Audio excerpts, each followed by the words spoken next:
All right, let's get started. Hello, good afternoon, and welcome to Building Sustainably. My name is Trevor Armel, coming to you from suddenly sunny Germany, and I will be your moderator for today's session. Over the next 90 minutes, we will be exploring various perspectives in response to the critical question you can see on the screen before you. How can architects specifying tropical wood help mitigate the climate crisis? Before I introduce our esteemed panel, just a couple of housekeeping points. One is you will be joining in listen-only mode. You will have the ability to post questions in the chat, either on Zoom or LinkedIn. We will also ask questions after each speaker, and there will also be some time at the end for open discussion. If we do not get to your question, we will also follow up after the event, so no worries there. This webinar is recorded. If that's a problem, or for some reason you don't like wood, which is the topic for today, then maybe this webinar is not for you. We are also live now on LinkedIn. So this event is on Zoom, but is also being broadcasted on LinkedIn through FSC International channel. And the last point is that recording and presentations will be shared with registered participants. If you have not registered, you can do this on the LinkedIn event page. So now that we've gotten the boring logistics out of the way, this is Out of the Woods. It is a webinar series designed by the Forest Stewardship Council to spotlight value chains linked to forests and the role sustainable forestry plays in protecting them. Today, we're focusing on the topic of building sustainably, zeroing in on the impact and the opportunity the building sector has in creating a sustainable future. Why? Well, in line with population growth forecasts, worldwide construction output is forecasted to increase 85% by 2030, and closer to home here in Europe, the European Green Deal, which aims for all of the EU to become climate neutral by 2050, has massive implications for construction. 13% of greenhouse gases currently come from buildings, so lots of opportunity here. And within that context, the case for wood as a renewable material is exploding. I'm thinking about the current timber shortage in North America as an example of that. And so does our responsibility to ensure it is not contributing to deforestation or the destruction of habitats.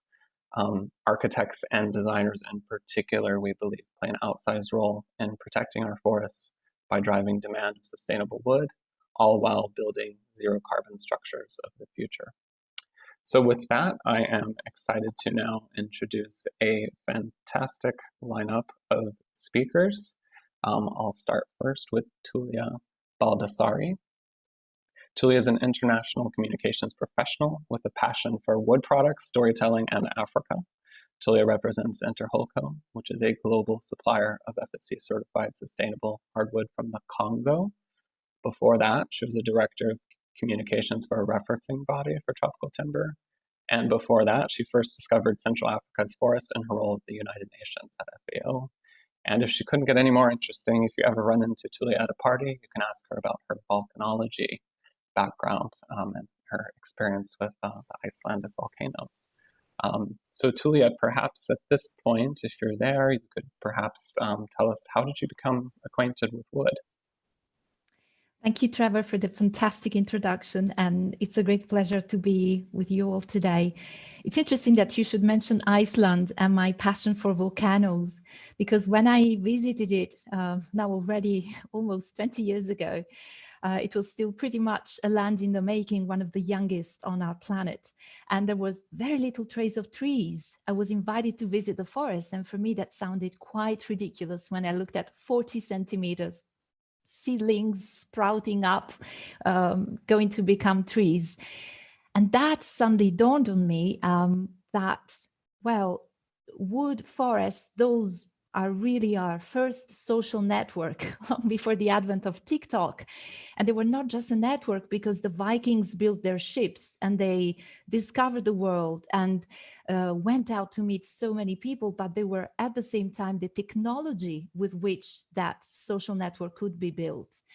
Also, you can transform wood into bridges, into windows. So it really does help tremendously open up new outlooks and new visions of life, really going meeting out new people and new lifestyles. So that's how my passion originated. Thank you so much for that, Tulia. Now moving on to Boris Zeisser. Boris is an architect from the Technical University of Delft. He's worked at various architecture firms in Rotterdam since the late 90s, with a focus on nature-inspired designs.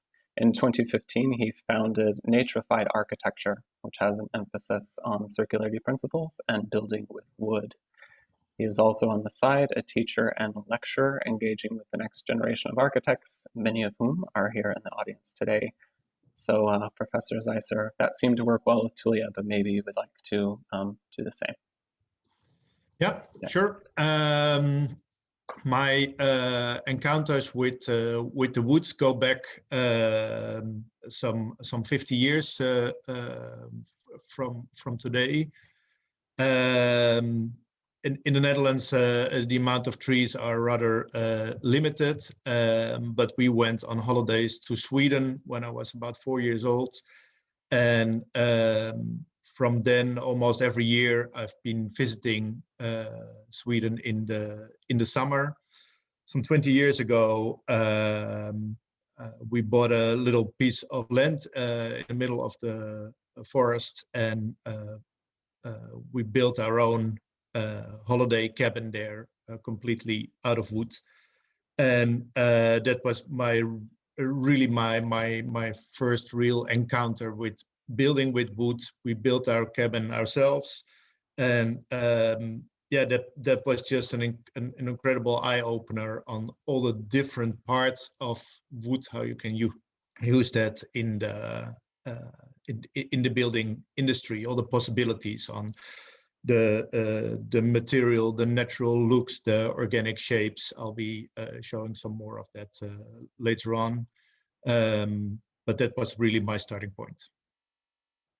Great, thank you. And last but not least is Peter Huyssen. Peter has decades, I think 3 decades, if I'm not mistaken, experience with certification and construction. He is responsible for target setting and reporting sustainably sourced timber for Royal BAM Group. Royal BAM Group is the largest construction company in the Netherlands, and they help public and private sector clients reduce carbon emissions and enhance sustainability over the life cycle of their buildings and infrastructure. So Peter, you know the drill now. Over to you. Yeah, thank you very much, Trevor, for your kind introduction. Well, my passion for wood is certainly not coming from the fact that I live in a small village in the Netherlands called Houten, and Houten means wooden in English. But it is, in fact, quite simple. As a CRM manager of BAM, I think that climate change is a serious threat. And BAM, as a construction company, uses enormous amounts of resources. So they have a big responsibility in sustainable sourcing of materials and sustainable timber in particular. So that's why I am committed to the protection of forests globally and the promotion of sustainable tropical timber in particular. And I also want to make an effort in participating in these kinds of webinars to spread the message. So that's where my passion for wood comes from. Thank you. So now we have a sense of some of the speakers you'll be hearing from shortly. There's a fantastic lineup. You can feel kind of a shared passion for nature and natural systems coming through. And there's sort of the golden triangle of kind of forest design and build. I was also thinking the holy trinity of supplier, architect, or builder, the tropical tree. I could go on, but I won't. And with that, we will now invite Tulia to have the first presentation. So Tulia, over to you.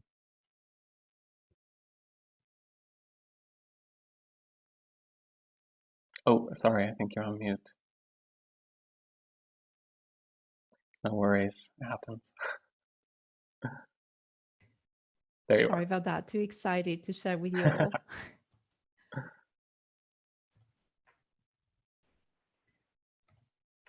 So now that we're literally on the same page, please allow me to introduce Interholco. So we are a global supplier of sustainable hardwood made in Africa, handling the entire supply chain from forest to industrial processing and delivery to more than 45 countries worldwide. We got our head in Switzerland. I'm waving hello from sunny Canton Zug today, but we've certainly have our heart in Africa. And for us, sustainability flies. This is not the hangar of, aircraft.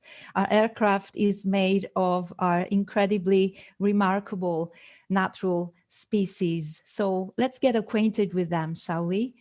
We have Azobe, Bossé, Kosipo, and of course, Tali. And they are quite remarkable because they absolutely need no other treatment. They just are free to be themselves to best serve the purposes of construction and design. So it's really pretty much about choosing the right wood for the right job.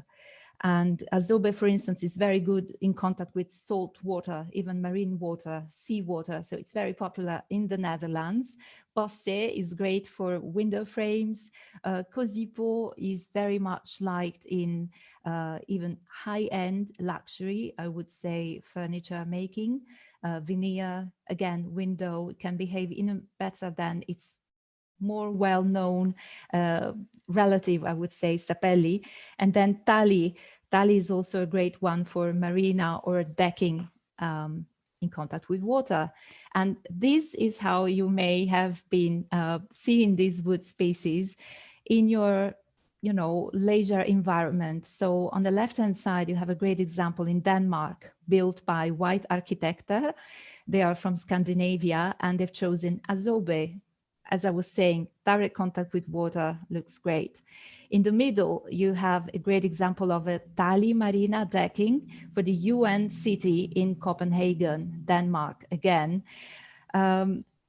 Incidentally, I suspect that Denmark is quite high up, leading on sustainability. So no wonder it's with us today. And no wonder people are having so much fun, because when you are around wood, you feel healthier, you feel your stress level drastically reduced. It's like taking a walk in the forest, and in this case, swimming in a forest. So it all comes up to the forest. It's like bringing the forest into our daily lives, because the forest, what is it really? It is a natural wonder. It is so much more than a question of trees. It is about, of course, the trees, and the one that we manage responsibly in the Republic of the Congo. We don't just say it, but we certify it via the highest, most demanding principles and criteria currently available, those of FSC forest management. So what we manage sustainably in the Congo is a 1.6 million hectare forest, almost 1/4 of Switzerland. And we've set aside about 300,000, so more or less 27% of it, to protect it and conserve it. So that means no harvesting activities in 300,000 hectares. Another 4%, around 50,000 hectares, is set aside for the communities. We have 85 villages within this forest, inhabited by an estimated total of 16,000 forest inhabitants. So we may be just one forest concessionaire in the whole of the heart of the Congo, but we do our part to conserve it and protect it.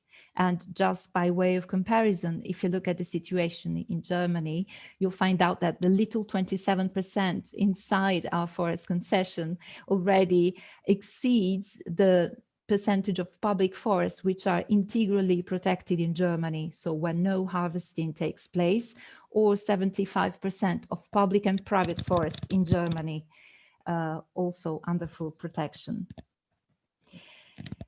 So future-proof, energy efficient, in love with forests. Our wood products are all of these and more.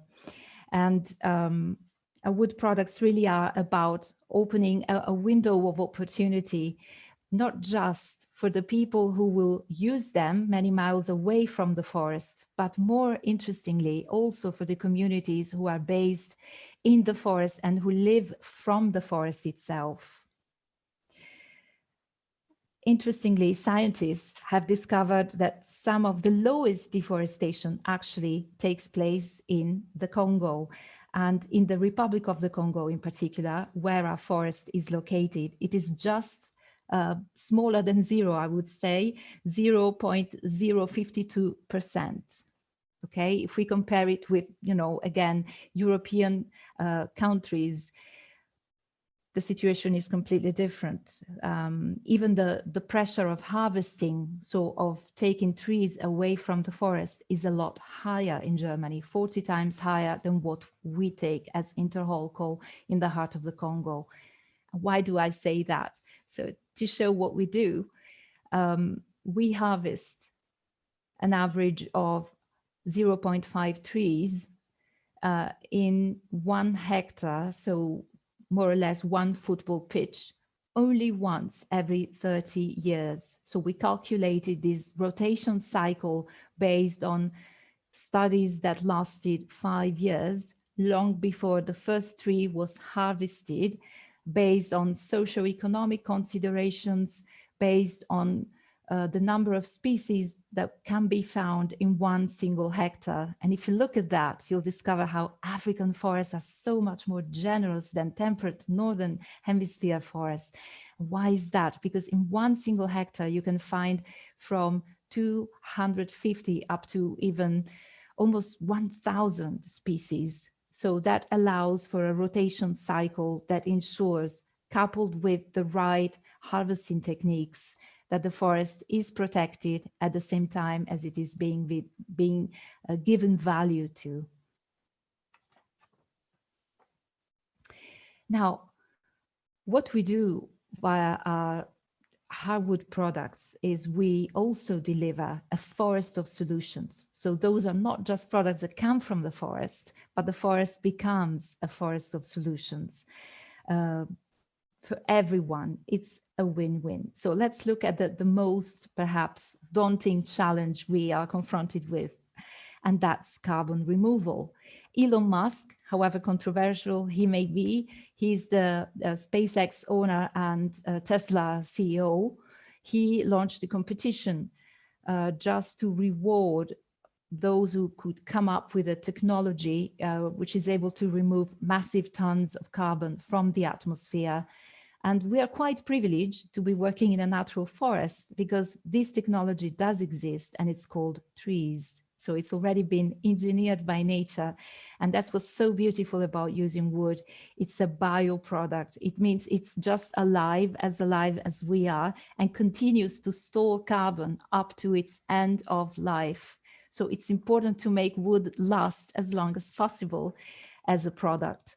And here, I won't tire you too much, but this infographics is just to show you that the amount of carbon needed to harvest a single tree in the forest we manage, and then to process it, and then to transport it up to the port where it's finally delivered to customer. So in this process that we called from cradle to customer, still leaves enough carbon in the wood itself. And what is beautiful about wood is, unlike other inert materials such as steel or maybe concrete, wood continues to do its job beautifully, continues to store carbon up to its end of life. So it's important to give wood more lives than one. And here I will show you our forest is also in a very interesting position. I would say it's a bit of a vegan sandwich, if you like, because the forest we manage is in the middle of 2 national parks. And of course, there are animals such as, I will just quote the flagship species, so gorilla and elephant, forest elephant. And those species know nothing about borders. There are no borders actually between the forest concession we manage and the 2 national parks, so they are able to roam far and wide, and this is what they've done. So by harvesting sustainably only about 800,000 hectares, because we set aside 350,000 hectares for protection, conservation, and for community development, we give value to a whole network of forests, including 2 national parks, and effectively protect the equivalent of roughly the size of Belgium. Now that's a solution for wildlife habitats as well. And we've got the panda people, you can see the logo of WWF, involved with us in a very promising project called Forest Forward as well, because we all care about our friends and we don't want animals to suffer from the presence that we may have in the forest, even if it's just, once in a 30-year cycle rotation, we will open up roads that are then reabsorbed by the forest itself because they're closed after trees are harvested at the end of the harvesting year. So what have we done? We have liaised with WCS, very well-known conservation NGO, and they have set up a team of scientists, reputable scientists from reputable universities, and they found out via 2 surveys, the first one 2007, the second one 2014, that the number of forest elephants and gorillas has not really diminished, which means forest management, which is sustainable and also takes care of the forest inhabitants that are animals, but also communities who depend on those animals for their livelihood, is successful. It is a reality. And also we're quite happy that a film which was completely shot in the forest concession itself by the cultural channel Arte also was the recipient of Germany's most prestigious prize for film documentaries based on nature, and that is Protecting the Gorilla Forest. Please go to our website and you will see it. It's on the They Say About Us page. Here you got the shortcut link. So what have we got here? Is that a map? Maybe, but that may be the fingerprint, if you like, of a single wood product of our extensive sustainable hardwood made in Africa range of products.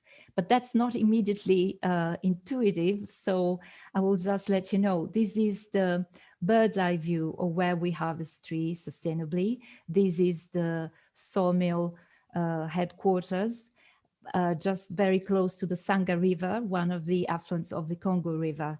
And just side by side is one of the 85 villages, the village of Ngombe. So wood is about the forest, surely, but it's also extremely important to remind ourselves it's about the people living in that forest and from that forest. It's about the families, the employees. They have to be taken care of. They've got to have a fair, wages and fair employment opportunities. They are also trained on the spot so that they can be promoted to better positions within the company.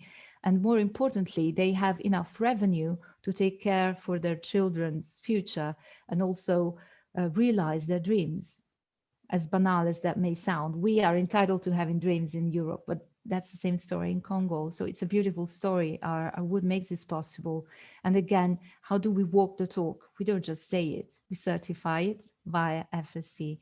And that's why I would dare to say that whenever you have sustainable wood, which is credibly certified, independently verified to be sustainable, you've got a solution for forests, for all, forever.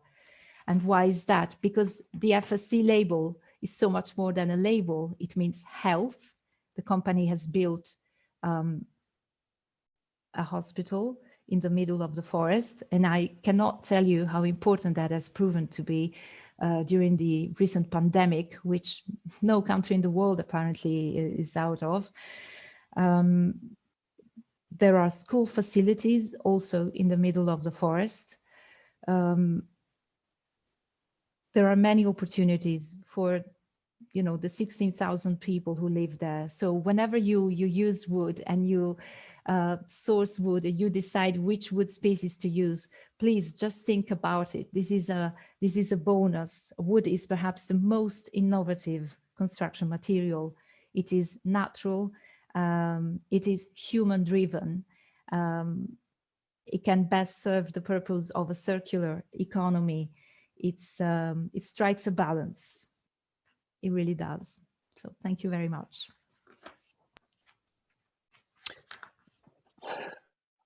Wow, so many good nuggets, I would say, in there. I loved, in particular, the half a tree per football pitch once every 30 years, which is very timely with the Euros going on right now. So if anyone's team is in the mix, best of luck to them.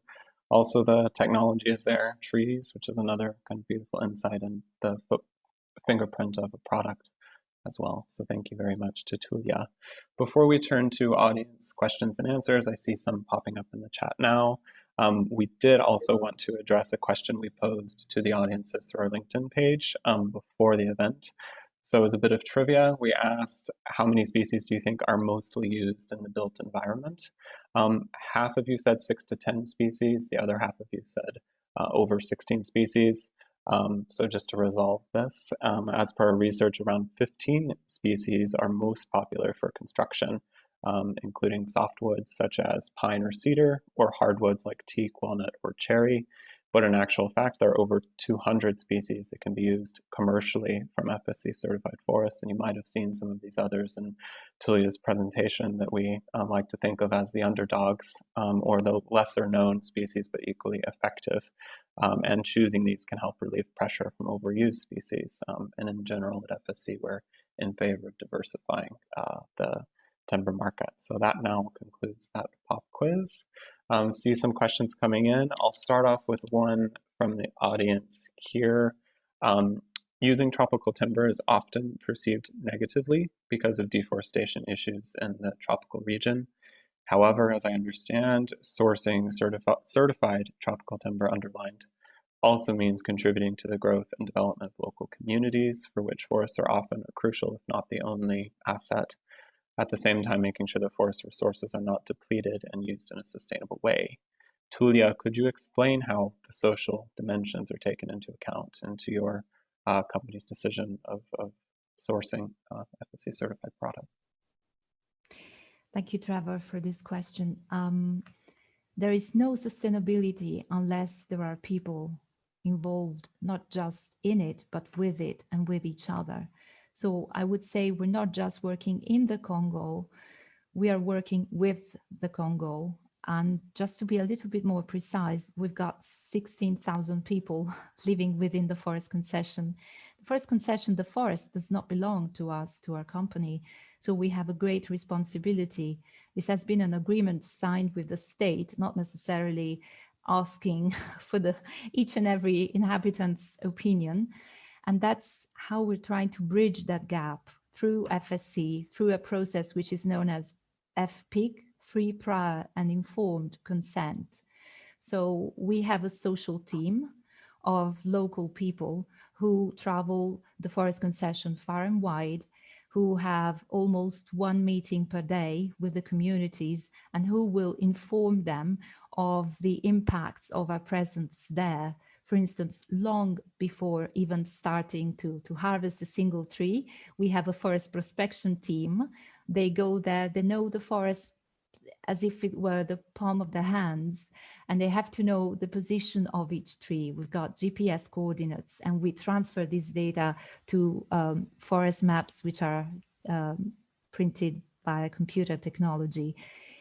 But the indigenous peoples, especially, who are present in the concession, are great guides. They know the forest way better than any prospection team, so they are directly involved.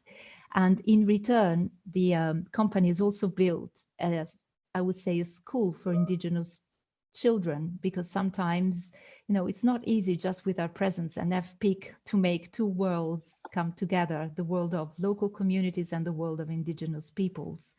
It will take maybe many generations. I mean, the Republic of Congo has been one of the first countries in Africa to really establish FPIC as a legal instrument to make sure that the rights, the traditional rights of indigenous peoples are not just listened to, but respected. So we hope with our presence, we hope with, the work of the social team. And one of the important members of this social team is even an indigenous person. So he suffered on his own, I would say, skin, the effects of that, but he can also be incredibly helpful not just towards his own community, but towards all of the indigenous peoples who are present in the concession. They know about him, they trust him. So for us, he's an incredible asset to establish trust via FSC.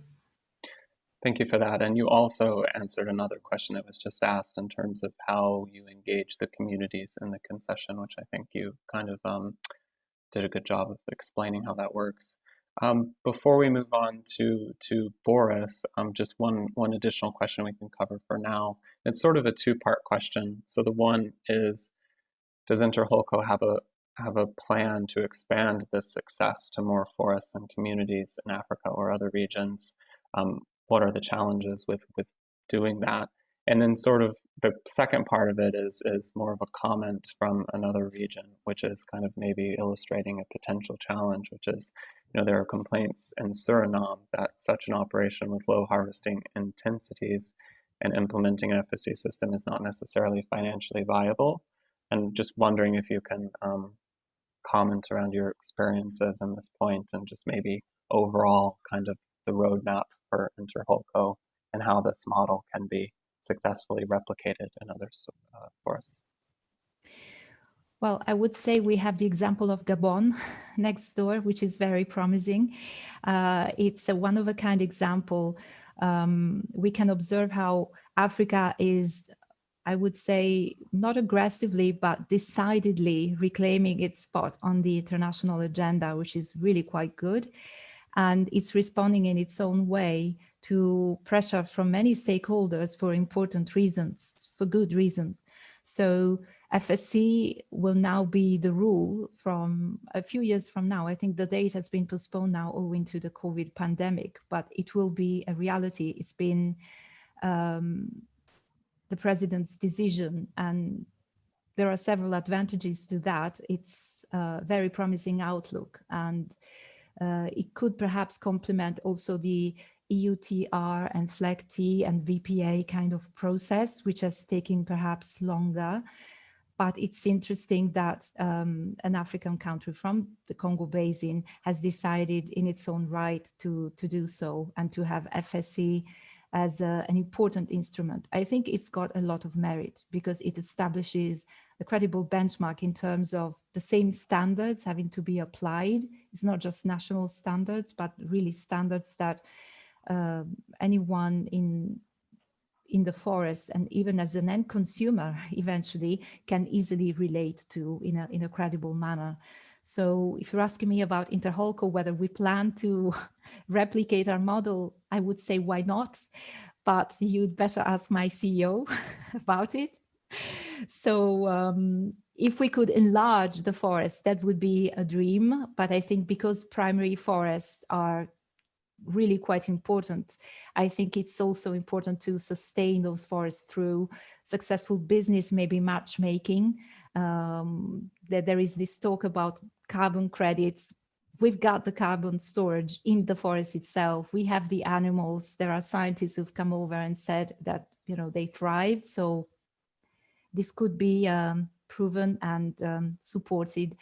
And regarding the wood harvesting pressure, actually 0.5 trees per hectare, I think it's almost impossible to go lower than that. But we have calculated that even if that had to be increased, we would still be sustainable with a slightly increased harvesting kind of pattern. But we don't want to, quite simply. We like to stay as sustainable as possible. Thank you for that. Now we will turn our attention to Boris. So Boris, over to you. Thank you, Trevor. Let's see. Yes, it works now. Yeah, very good. Okay, let's start. I have a lot of slides to show, so I'll try to stay within my time limits. I'm Boris Seiser. I'm running an architecture office called Netrify together with my partner Anja Verdonk. Before this, I had another architecture office called 24 Hours, which I ran with Maatje Lammers. That goes back all the way to 2001 when we started this. All the projects that I show span this period of 20 years. Now, first, I quickly want to take you back in time. Once the Earth looked like this, we had different kinds of nature, maybe forest, desert, mountains. And then people came and they made small habitats for themselves to find shelter in this. At the moment, we think this is how we should live. I got this image from an architect friend who is living in Tokyo, and he made a Facebook post and wrote under it, "Happy to be home." And I looked at the image and it just made me incredibly sad. And I couldn't figure out in this image one tree. There's nothing. And still he said, "Happy to be home." But humans are not made to be inside. They're made for the outside. So we have to go back out and only take shelter when we need shelter. And I think that's what we should be trying. We should make better contact with nature to save nature. Because if we are not in nature, we don't understand nature and we don't see the importance of nature. So what we as architects try to do is we make biophilic designs and we try to use as much bio-based materials as possible to increase this contact of human beings. This is what we've done over the past 20 years as well in various projects, resorts, housing, schools, offices, all the stuff that we're working on.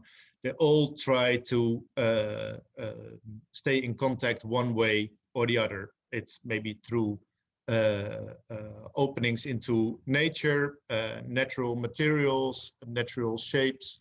There are many ways how you can do that. Therefore, we use a lot of wood and other bio-based products that are relevant in this. Just shortly to explain why I think it's so relevant to use trees. A tree starts to grow when it's little, when it's full grown at some point, especially here in our forest in Western Europe. At some point, they're fully grown, there's a storm, the tree tumbles over, starts rotting, and the whole process starts again. It's a circular process fully done by nature. Now, if we harvest trees from our forest, we take the trees just before they start tumbling over and start rotting away again. We take them out and make that into buildings. And so we start a sort of second cycle. And when we're done using it, we can give it back to nature and nature takes it in again. Or we add another cycle or endless of cycles until we're done using it. But in the end, if we do well, we can always give it back to nature and it's been taken into the same old cycle again. Using wood, you can do in many different ways. You can use glulam or CLT for all structural reasons. We can make walls of wood frame. We can use window frames, facade cladding, finishes, all kinds of materials. Today we talk about CLT all day long, at least here in the Netherlands. We've done several buildings with CLT. It's a great material, but that's not what we are going to talk about today. We're going to talk about why we want to use hardwood. And my thought is we use local wood where it makes sense and hardwood where we need the better quality of hardwood. So if you can use the local wood and it does what you need it to do, please use your local stuff. Of course, if you harvest in Africa, local is hardwood already, or the same goes, of course, for South America or wherever you'll harvest these hardwoods. In Europe, it's a bit different. I'll give you some examples of why we use hardwood in certain areas. As I said in the little introduction question by Trevor, My wood building experience started 20 years ago when I bought this little piece of forest in Sweden together with Marcia. And we made a design for our little forest cabin and actually built it ourselves with the help of some 15 friends over a period of 3 years. Just step by step, sort of exploring the possibilities on building with wood. And the whole house is cladded. Of course, it's retractable, and I can talk easily an hour about this this cabin alone. I'll just explain the essence why I think it's relevant now. The whole cladding is done with Western red cedar shingles, because also of the climate and because of the freedom that it gives us to make these organic shapes. Even the detailing, so a window on the left or a piece of the outside cladding, it gives just a lot of freedom in making organic shapes. Every winter we move the head of the house in, and there's a meter snow covering the house, and then in the summer it wakes up again. It does this for the past 20 years. And this is an image of 2 months ago when I was just getting out of winter again. And the facade cladding that you see here, but the same goes for the roof, is still unfinished, and we didn't do anything on it for 20 years, even though the weather has been quite severe. That's what we want. I mean, it gives us the natural look and feel that we want, but it's also giving us the quality of having no maintenance while using wood. I'll show some more images, some on the use of facade cladding, some on window frames, flooring, main structure, and other examples even until reuse. Some examples of housing. You can read the type of wood that we used for it. That was a private house. This is an office building in the north of the Netherlands for Rijkswaterstaat. All wooden structure with a wooden facade cladding. This as well, another building in Assen, Environmental Education Center. With soft hardwoods, like we would call the red cedar wood. A school in the south of the Netherlands with another type of wood untreated as a facade cladding. Another school in Leiden as well. Even here you see this sort of organic shapes that we like, that we added in onto the facade, because just it's such an easy material to work with. You just need a saw and some screws or a nail, and then you can do whatever you want to. Here another school in Breda, where we used Jatoba because also of certain fire regulations for the Netherlands. Window frames, of course, nothing spectacular to mention here, maybe, but just to realize that all this is part of our, let's say, circular and sustainable solutions. Don't use other artificial ways for your window frames. Just use wood, they're fine. We have a long history with that. We know what to do. This is Iroko untreated in these holiday houses that we made on the island of Texel. And then all the way until the floor finish of Wenge, which was a beautiful dark brown parquet on our floor in Rotterdam. Main structure on a private villa here in Bergen, where our office is, all made from Iroko.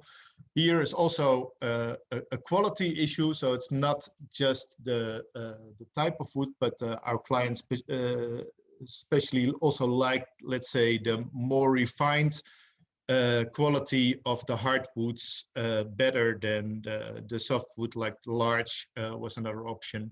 It was too rough for him, so he even wanted to spend more money on this just for the look and feel of the house. Here you see the end result with a roof with a big cantilever, also all made out of wood, and the interior as well, where all the wood is completely exposed into the living room.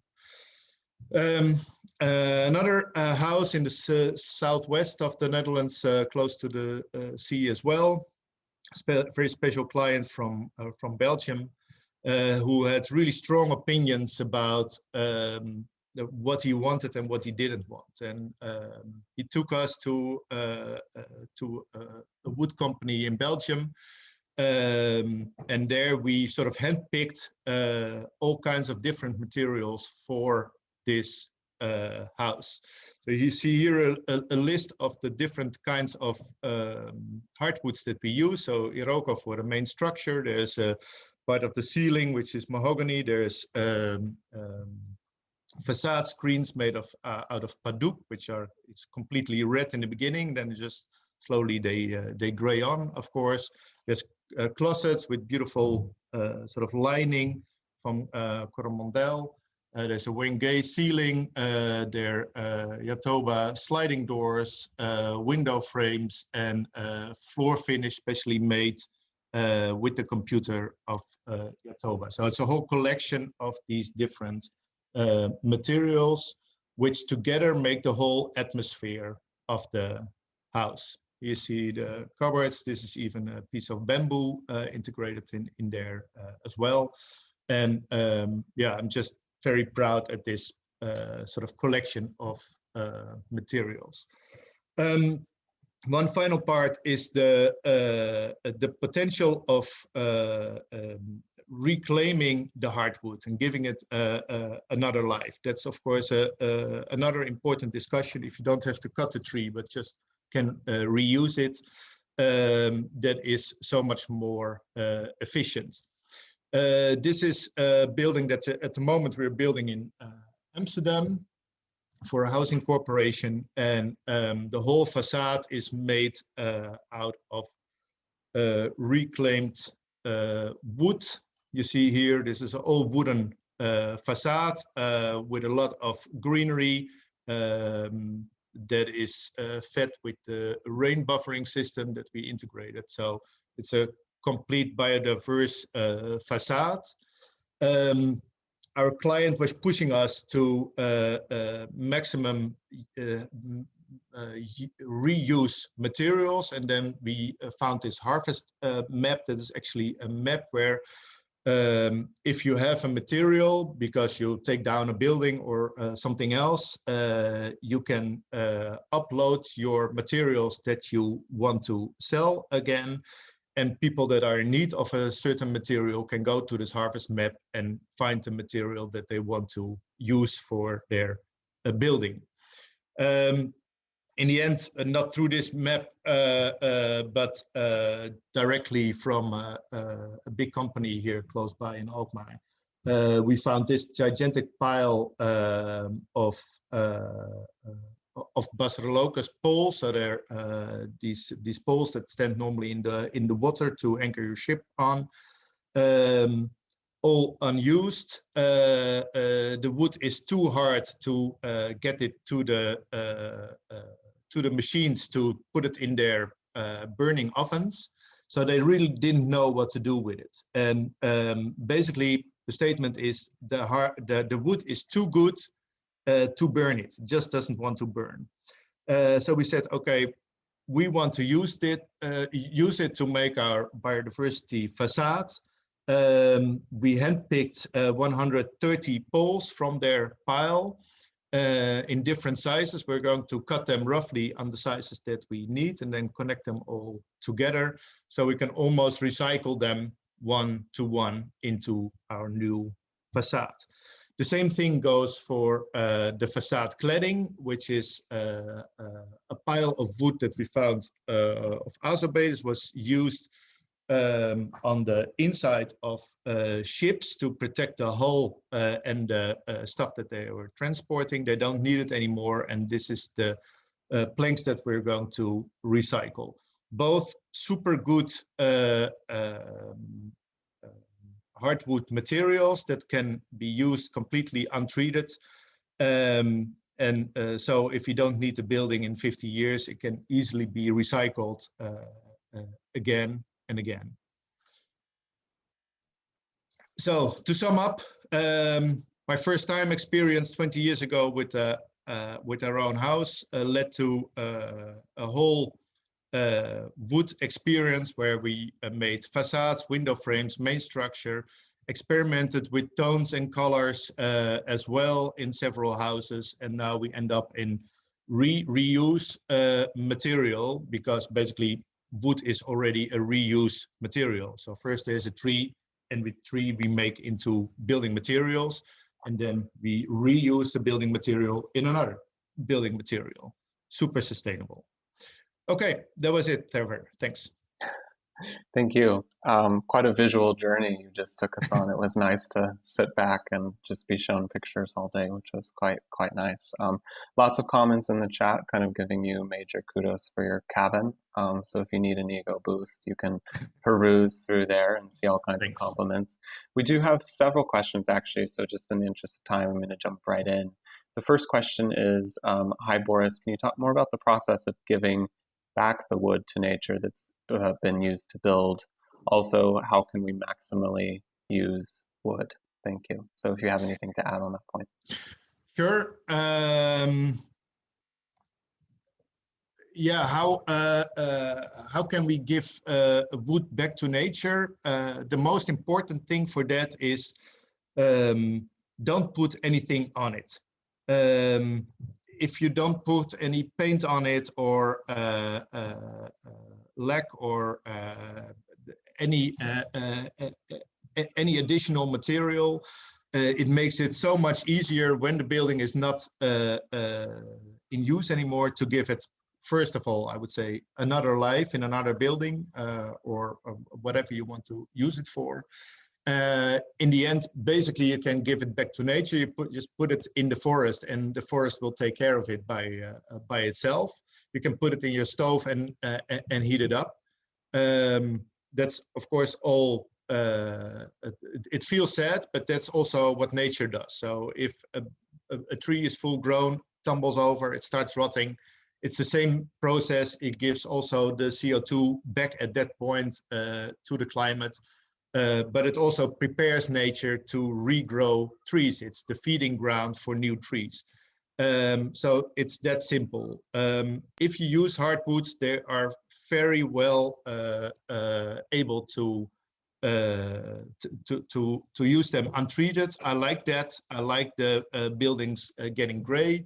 I like the interiors also, though, where they stay more their original color. And if you do that in a good way, it's easy to recycle. While you're just talking about treatments, just a quick question from Charmaine. How is the tropical wood treated to adapt to climate in cold countries? Does it require periodic treatment? No. So if there are, of course, all kinds of important things to realize. So I think I showed with our own wood cabin in Sweden that this is not even hardwood, it's just soft hardwood where we use the red cedar. It's untreated for 20 years. It's still there in a very severe climate with rain, with snow, and it can withstand it easily. There's a few do's and don'ts on how to build with wood. The most important one, I would say, is ventilating the back of the wood. If you do that well, so the wood is able to dry from the back as well, it will easily give you a lifespan of very many years, maybe endlessly, I would say, if you do that well. Sure. And one more question for now, so we can move on to Peter. if you don't mind sharing, I think Peter can start getting set up. But a question from Andrew here, Boris, how do you combine the hard science and soft science around the benefits of building with wood in your pitch? And have you seen any changes in what kind of grabs a client over time? So maybe just talk about the selling process associated with kind of the benefits of wood. I'm not sure if I can understand the question. Could you rephrase that a little bit? Yeah, So it's about kind of how do you combine sort of the hard science and the soft science components, like the emotional side, with the hard data when you're trying to sell different sort of wood types to a client. Any tips for kind of trying to use more wood? Yeah. I'm not trying to get into this discussion too much. So first of all, I use wood in our buildings for over 20 years already. So if people want to work with us, they sort of know what is coming their way. Doesn't require too much of a statement from us. And it's not it's not a competition that we're in. If everybody just tries to do good by themselves, what they think is best for their clients, for the climate, for our planet, then I'm happy. So this is what I do. I try not, as you see in my presentation, not to persuade you with figures, just to persuade you with sense and beauty. These are the two ingredients that I would like to put on the table. Of course, there's a lot of data going on why it's so important to do that. Building with wood in all kinds of ways. Let's say the CLT discussion and the tropical timber discussions. For me, the crucial part is, let's say, Tulia's addition to this whole story. We should use hardwood because it's so important that we give the people that live in these forests or around these forests, give them an economic incentive to maintain the forest for the future, and not that they just take out the trees, put in the cows, and make more meat for the US. If we give them an incentive and we say, I buy a tree from you if you replant a tree, that is an economic incentive for them, and it gives us the best wood and the best building material that we can find on the planet. That's more I don't need. All right, thank you for that. There are some more questions. And we see some questions from LinkedIn as well, so we will pick those up after this next presentation for the open discussion. Perfect. So we've now seen a little bit of the forest from Tulia. Now we've kind of seen some of the design considerations and possibilities through Boris. And now over to Peter to kind of focus in on tropical timber and the building element. So Peter, over to you. Yep, thank you very much, Trevor. I have prepared a presentation about the perspective for tropical timber, especially for the residential construction. But first, for those of you who don't know BAM, BAM is a major European construction company with its head office in the Netherlands. And last year we had a turnover of almost 7 billion euros. And more than 6,000 projects. We have two business lines, construction and property and civil engineering, and we have a strong European presence. We have, for example, operating companies in Ireland, United Kingdom, of course, Netherlands, Belgium, and Germany. But we have also some international projects, for example, in the Middle East. Well, to show you the enormous diversity of our projects, I have some slides with pictures of projects. This is, for example, a university building in the city of Lancaster in England. Here I have a picture of the research station that is at the moment under construction in Antarctica on the South Pole. And I called the site manager last week to ask him whether they use a lot of timber in this project. And well, they don't use a lot of timber, but the majority of timber they use is for the indoor climbing wall and for the sauna. So, and for the climbing wall, they use spruce and birch plywood, and for the sauna they use also spruce and abachi. And abachi is a tropical timber, which is also known under the name of ayus. This is a renovation of a dike in the Netherlands, and here we have 10 houses for life, life stage proof houses. Here we have a project. This is a tunnel in the city of The Hague in the Netherlands. And finally, we here have the M11 motorway in Ireland. So this is just to give you an impression of the diversity of the projects in which we, of course, not only use timber, but also enormous amounts of concrete, steel, sand, etc. Well, BAM's history of sustainably sourced timber, in fact, started in 2008 when we started to certify our first offices in the Netherlands for FSC chain of custody.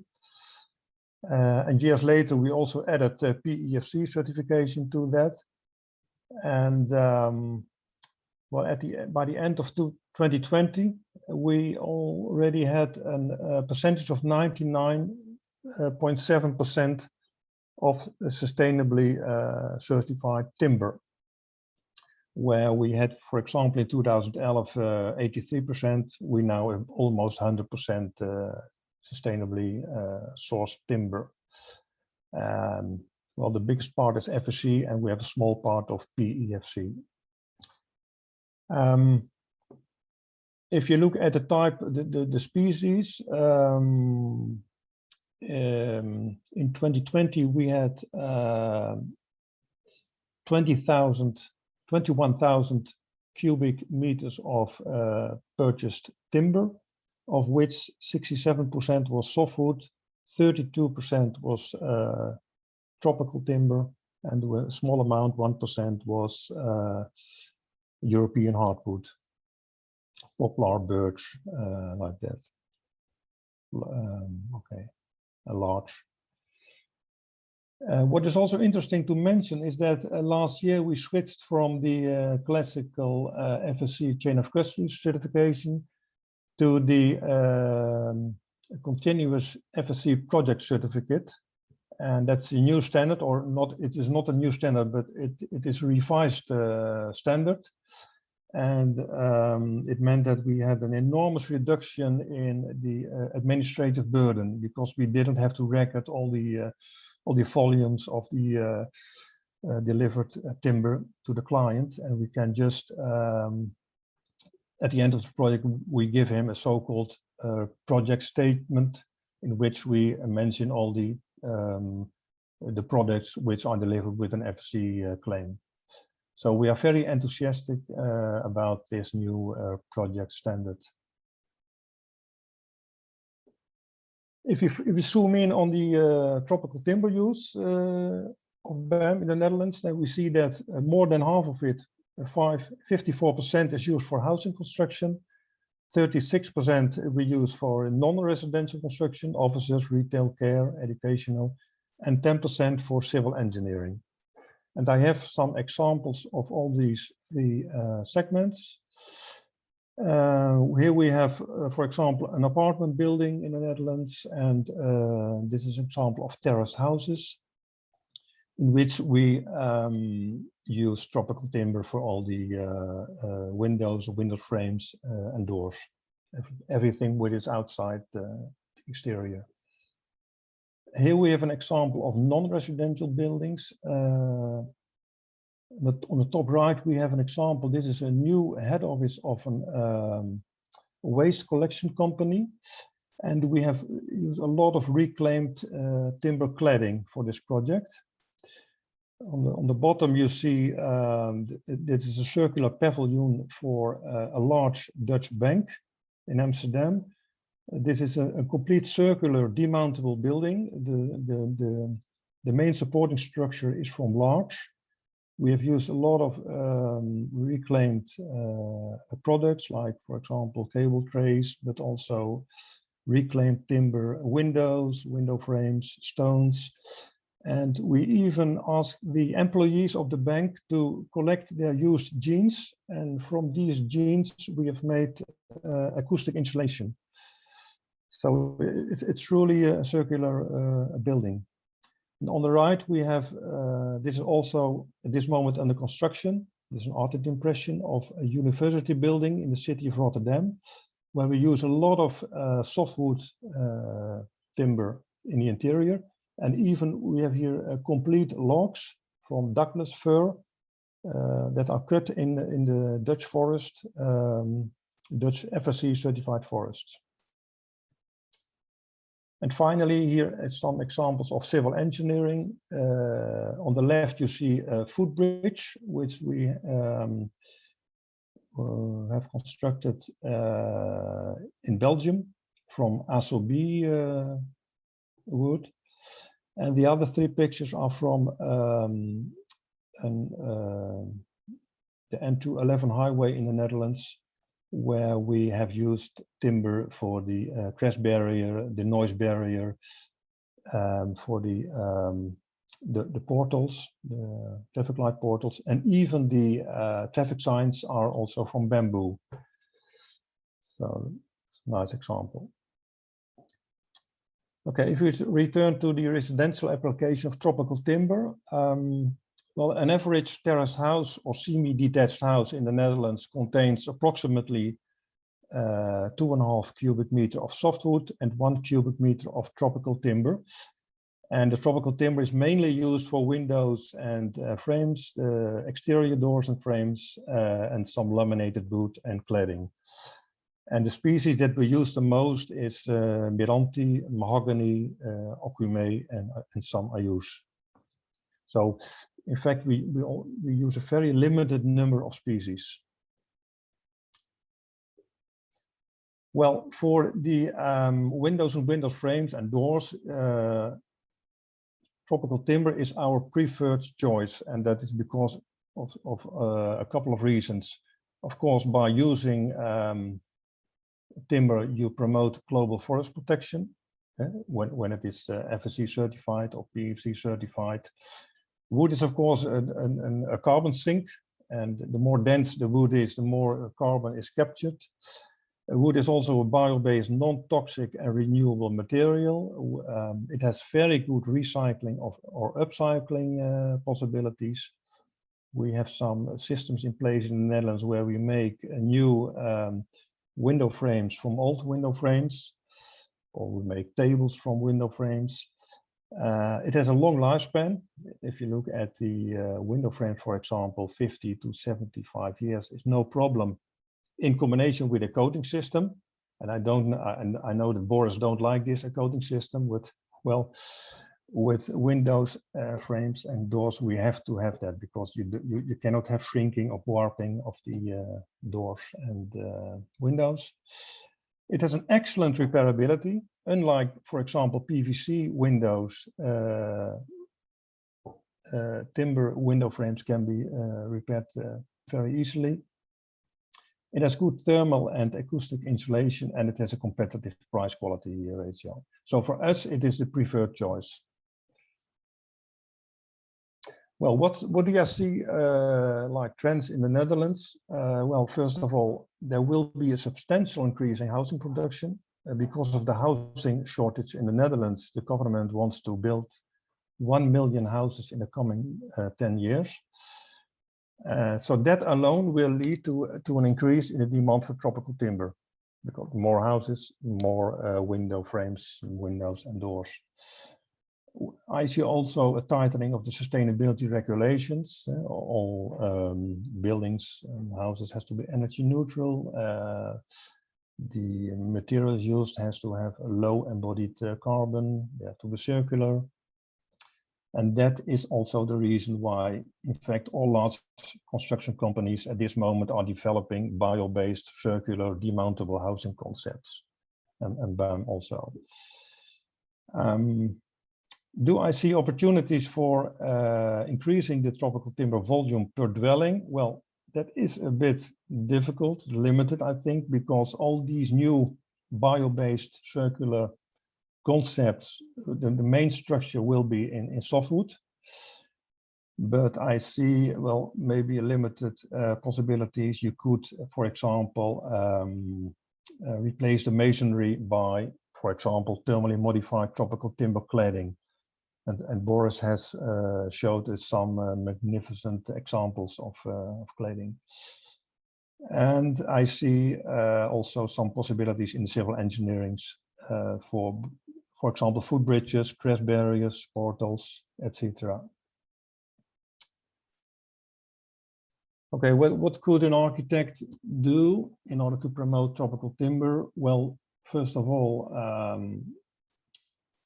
he could prescribe one of the lesser known timber species, because until now, construction companies and suppliers are very reluctant, because price and availability is still a problem, and also warranty, because we have to be sure that we have no problems with regard to the lifespan of these materials. And but there are certainly a couple of interesting lesser known timber species which we are looking at for windows and frames, for example, Kosipo and Mofingui.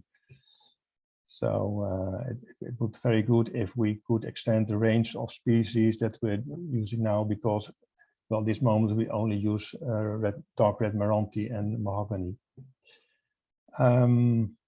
Well, another role of the architect could be specifying more tropical timber cladding for houses. Well, I see also some possibility for apartment buildings, for example, galleries, balconies. They could also be constructed in tropical timber. So to conclude, all in all, I see a bright future for sustainable tropical timber. Thank you very much. Thank you, Peter. Very good presentation. Particularly liked the bit about using jeans as an insulation and some of the various applications, I think, of timber. One quick question here, actually, I think there's two. The first one, building with sustainable timber is now a key trend in the built environment construction industry, and building even skyscrapers, which was actually unthinkable just a few years ago, is now becoming a trend. So just wondering, how is that going to impact, do you think, the demand for construction timber, and will this be sustainable in your view in the long run? And kind of related, how do you see the role of sustainability certifications like the FSC within this trend? Well, there certainly will be an enormous increase, I think, in the demand for sustainable timber. And well, I'm not an expert in this field, but experts told me that there is enough sustainable timber, for example, softwood. But I think it also depends on what countries like the United States or China are doing, because they are buying at this moment a lot of softwood in Europe. And also, it is also important if the mill saw, the sawmills have enough capacity, but because recently we have seen enormous pressure on the price of timber.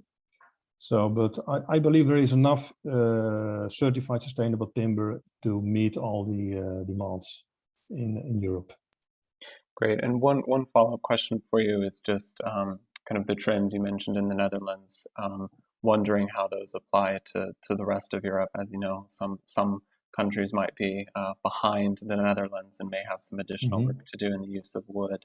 But it also seems that some of those trends may be relevant in terms of increasing needs for residential housing and things like that. But just wondering if you could slightly expand your scope and prediction in terms of other trends for Europe. Oh, that is very difficult because I know the Dutch situation best, and I also know that from my colleagues in the UK and Ireland, they are also almost using 100% certified sustainable timber. Oh, that is very difficult for me. But I know in the Netherlands we have an enormous housing shortage, which is maybe unique in Europe. I'm not sure. So that's why we have an enormous challenge in that respect. Thank you for that. Yeah. So now I'm going to open it up to general questions, and there's one for Boris that I'll actually go back to, which is, Dear Boris, thank you for the inspiring presentation. Can you tell us a bit more about the process of choosing timber species and what architects would need for a broader selection in general? Yeah, sure. Maybe on catching on to Peter's story about the different kind of woods that are available.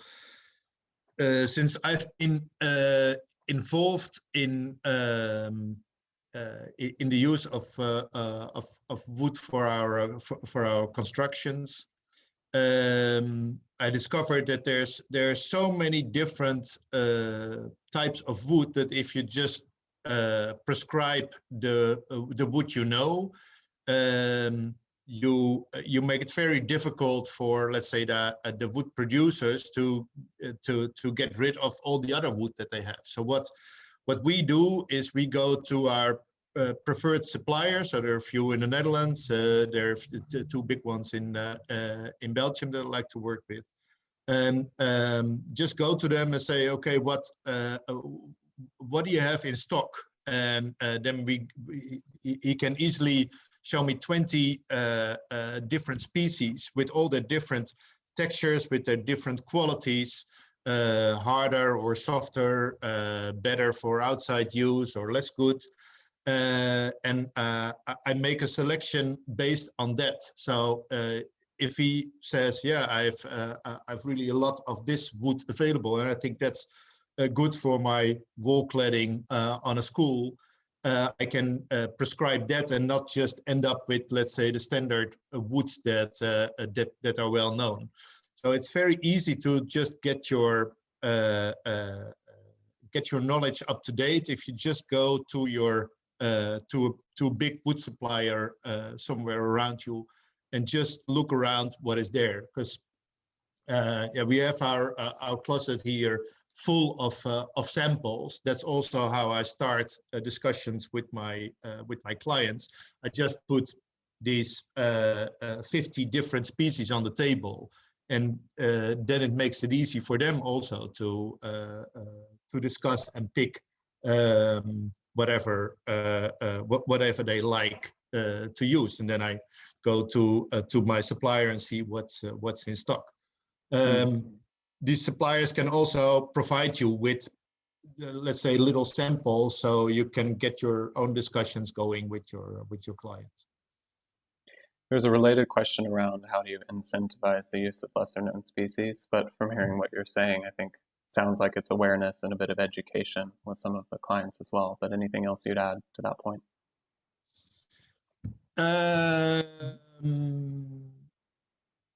It's all about educating. Especially here in the Netherlands, we have almost zero wood building traditions. Some say because we don't have any trees, others say because we don't have them anymore. But there's the countries surrounding us have a lot of wood building traditions. But for me in the Netherlands, there's there's an open path that I have to walk and explain to people qualities and disqualities on using wood and hardwoods in particular. So yeah, there's a lot to do, and the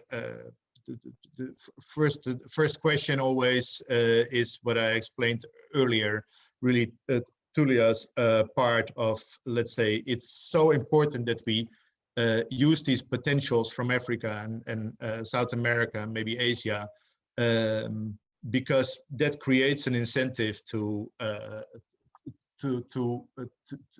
maintain the forest that they have. But yeah, your first thought is no, we should not use tropical timbers because it's bad and we're ruining our forest there. No, it's essential for that. Then another thing is always, but wood is an easy burner. And then I show them a piece of CLT and say, how do you make a campfire? You try to burn a log, or you start with little chips. Wood doesn't burn by itself, especially not if it's a solid piece. So yeah, there's many questions to tackle, and yeah, I think I have a decent knowledge on using wood, and I just listen to the questions and try to answer. Sure, thank you. That last bit that you mentioned in terms of kind of, it almost seems counterintuitive, but in fact, that's the reality, leads to another question, which is for Tulia. And Tulia, I think you sort of covered this, but just to kind of be really direct about this question, because it is an important question that represents some of the perceptions of tropical timber. Have you ever personally visited the forest where the wood is harvested? And how do you trust that the use of tropical wood is not destroying important biotopes or biodiversity locally? So I guess maybe some response to that in terms of ensuring that the wood source is not at the expense of local communities, biodiversity, etc. I would just say that prior to the COVID-19 pandemic, it was quite normal, quite regular for some of our regular customers to come all the way to Congo and see with their own eyes. And some of them were acquainted with forests, but they'd never seen a truly, natural forest, the size and magnitude of an African forest. So Congolian forests or Congolese forests are quite remarkable. It's nothing short of a living legend, I would say, nothing short of what one might have read in, fairy tales. Somehow you feel the presence of nature, okay, let alone the spirits if you don't believe, but you do feel an overwhelming presence, and that is nature with a capital N. But we are all part of it. So you also learn at the same time that it's really a network. It's a network of a connection of hopes, dreams, concerns, expectations of the people, of the animals, of the caterpillars, of the mushrooms, of the honey that is made by, tropical forest trees, feeding on nearby rivers, which in and of themselves are quite remarkable. Nothing close to, what we have in Europe. We go to the woods in Europe to hold hands, to pick up mushrooms. It's very delicate, it's very nice, but it's completely different to what happens in an African forest, where people live in and from the forest. They go hunting not for sport, but because they need to, bring something back to the table, so to speak, even if the table is not there, because it's predominantly indigenous peoples. And the local peoples, they do work for us. So our customers, when they travel all the way, they have no idea about it. But when they see it with their own eyes, they're quite, I would say, not impressed, but awed, humbled maybe even, just as we are.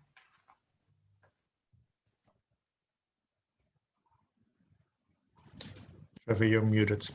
Thanks, I just realized that, thanks. Right, so there are some additional questions in the chat. We will do our best to answer those and follow up in writing. Just to kind of move towards the end of this presentation, unfortunately, it's been such a rich discussion. Wanted to mention that if you enjoyed this session, we are arranging a follow-up on the 30th of September, which will be focused entirely on engineered wood and cross-laminated timber. So one of the things that Boris mentioned as well is quite important. Also wanted to mention that you can, as an architect or designer, get credit for your sustainability sourcing choices through FSC project certification. which essentially we would verify forest-based materials are deforestation free, and this could then become a claim that you promote externally. And also this came up quite a lot in the chat as just in terms of this lesser known timber topic, how do we create diversity with the timber market? And that's because traditional wood specifiers have historically had kind of a narrow approach to the selection of species, which means that there are some well-known timber species that become overexploited. So to help relieve the pressure and expand the market, FSC Denmark created this species library. It profiles over 250 species from FSC certified forests that can be used in your projects. It's everything from A to Z, so Abarco to Zingana. And lastly, to wrap this session, wanted to come back to this question and bring us back full circle. So tropical forests, the lungs of our planet, they are in crisis. There's no denying that. If we have any hope of mitigating climate change, we will need our natural ecosystems intact. Rigorous certification is a clear way to protect what is in front of us. Forests are resilient if only we can give them a chance.